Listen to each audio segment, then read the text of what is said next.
তোমার মনে কখনো কি এই সকল প্রশ্নগুলো জেগেছে?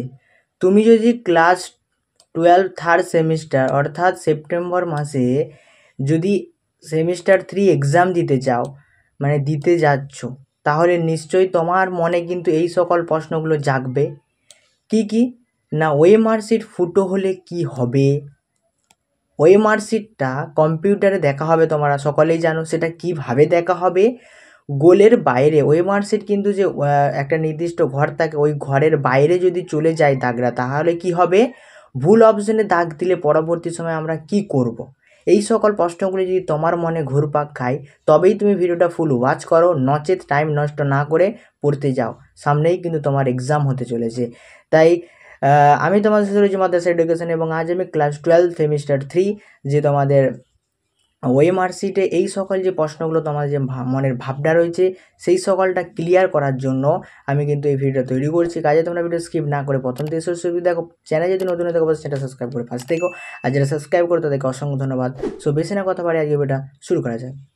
দেখো, ফার্স্ট অফ অল আমি তোমাদের প্রথমে যে বিষয়টা নিয়ে কথা বলবো সেটা হচ্ছে যে কম্পিউটারে ওএমআর শিট কীভাবে দেখা হয়।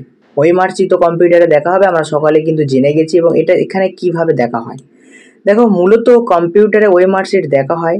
দেখো, একটা যদি আমি ওএমআর শিট এখন ওপেন করি, দেখো এখানে আমি কিন্তু একটা ওএমআর শিট আমাদের যে ওপেন যে শিট পর্ষদে যেভাবে দিয়েছে সে ওএমআর শিটটা কিন্তু ওপেন করেছি। এখন কথা হচ্ছে, ধরো আমাদের একের দাগের অ্যান্সারটা কত হবে না, বি এর অপশানটা হবে। ঠিক আছে, ভালো করে বুঝে নাও, বি এর অপশানটা হবে।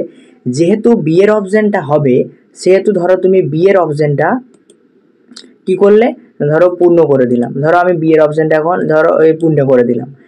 এরপর কম্পিউটার কীভাবে খাতা থেকে না, কম্পিউটারের যে স্যাটেলাইট মাধ্যম রয়েছে, তারপরে দেখো 2 এর দাগে ধরো আমাদের সি এরটা হবে, তারপর 3 এর দাগে ধরো এ এরটা হবে। ধরো এরকম করে আমি ধরো অ্যান্সারটা পুরো ওএমআর শিটে ধরো এই 5টা প্রশ্ন কিন্তু পূরণ করে দিলাম। এবার কম্পিউটারে যে স্যাটেলাইট রয়েছে, সেই লাইটগুলো কিন্তু এখানে পড়বে। এখানে পড়ার পর যেইটা উত্তর হবে সেটাতে কি হবে না, সেইটার আলোটা পরবর্তী যে পেজে, ধরো এর অপোজিট যে পেজ রয়েছে সেখানে কিন্তু আলোটা মানে বেরাবে না। ধরো যদি তুমি সঠিক অ্যান্সারটা দাও, একের দাগের ধরো বি এরটা সঠিক উত্তর, সেক্ষেত্রে ওএমআর শিটের কম্পিউটারের যে মানে স্যাটেলাইট, সেই লাইটটা কিন্তু বাকি যে 3টে অপশন রয়েছে, এই 3টে অপশনের পরবর্তী পেজে বেরাবে। শুধু যদি বি এর দাগের অ্যান্সার হয়, কিন্তু সেটা কিন্তু বি এর দাগেটাই রয়ে যাবে, আর পরবর্তী পেজে কিন্তু সেটাতে দেখা যাবে না। এইভাবেই কিন্তু ওএমআর শিটে খাতা দেখা হয়। প্রথমে আমি কেন এটা বুঝালাম, কারণ কম্পিউটারে কিভাবে খাতা দেখা হয় এটার সাথে প্রত্যেকটা কিন্তু রিলেটিভ। এরপর আমরা যে 1 নম্বর প্রশ্ন চলে যাবে। এখানে কি বলেছে না, ওএমআর শিট ফুটো হলে কি হবে। দেখো, first of all OMR sheet ফুটো হলে যে অসুবিধাটা হবে এখানে বোঝাচ্ছি। যেহেতু তোমাদের কম্পিউটারে খাতা দেখবে, ধরো এখানে আমি আবার অপশানগুলো একটু জাস্ট ধরো পূরণ করে দিলাম।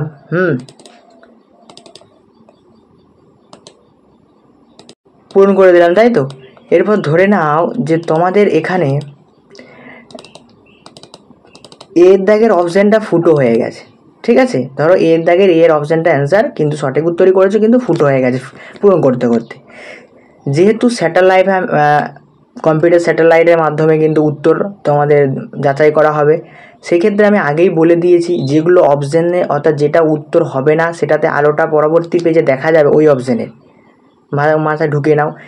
আর তোমার ধরো এর দাগের উত্তর সঠিক উত্তর তুমি দিয়েছো, কিন্তু ফুটো হয়ে গেছে, সেক্ষেত্রে কী হবে, আলোটা ওই অপশানটাতেও কিন্তু ফাঁকাতে পরবর্তী পেজে দেখা যাচ্ছে।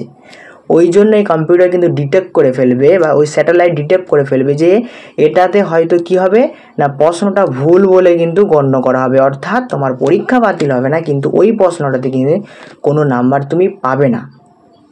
তার জন্য সচেতন হয়ে কিন্তু প্রত্যেকটা ওএমআর শিটগুলো তোমাকে পূরণ করতে হবে, যাতে পরবর্তী পেজে ফুটো না হয়ে যায়, অথচ দাগের বাইরে না বেরিয়ে যায়। তার পরবর্তী যে তোমাদের প্রশ্নটা সেটা হলো, দেখো তার পরবর্তী প্রশ্নটাতে কি বলেছে না, গোলের বাইরে যদি দাগ পড়ে সেক্ষেত্রে কি হবে। দেখো, গোলের বাইরে যদি দাগ পড়ে সেক্ষেত্রে কম্পিউটার সেটাকে মানে কি বলবে, ডবল উত্তর ভেবে নেয় বা ভুল উত্তর বলে নেয়। অনেক সময় কম্পিউটারের উপর এটা কিন্তু নির্ভর করবে। ধরো আমি একের দাগে যে এর অপশানটা ফিল আপ করি, দেখো আমাদের দাগটা কিন্তু বাইরে চলে গেছে, দেখতে পাচ্ছ। বাইরে যেহেতু চলে গেছে, কম্পিউটার স্যাটেলাইট ডিটেক্ট করে ফেলবে এটা হয়তো ভুল উত্তর দিয়েছে বা ডবল উত্তর দিয়েছে, সেক্ষেত্রে কিন্তু পুরো প্রশ্নটাই বাতিল হবে, কোনো নাম্বার এখানে পাওয়া যাবে না।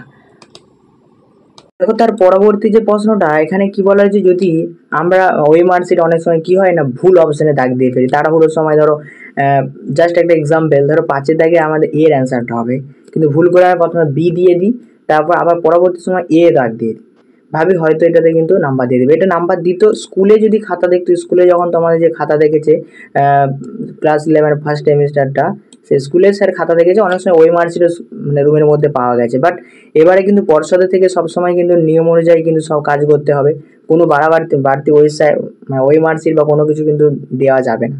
সেই জন্য যদি ভুল অপশানে দাগ দিয়ে ফেলে, সেক্ষেত্রে পরবর্তী সময় মানে ওই অপশানটাতে আর কোনো ঘষাঘষি করা, অর্থাৎ কোনো জায়গাতে আর দাগ দেওয়ার মতো কোনো কিন্তু অপশন তোমাদের থাকছে না। যদি দাগ দিয়ে ফেলো কারণবশত, সেক্ষেত্রে কম্পিউটার সেটাকে ভুল হিসাবে ধরবে, কারণ এটা স্যাটেলাইটের মাধ্যমে খাতা দেখা হবে, এটা কোনো শিক্ষকও খাতা দেখবে না।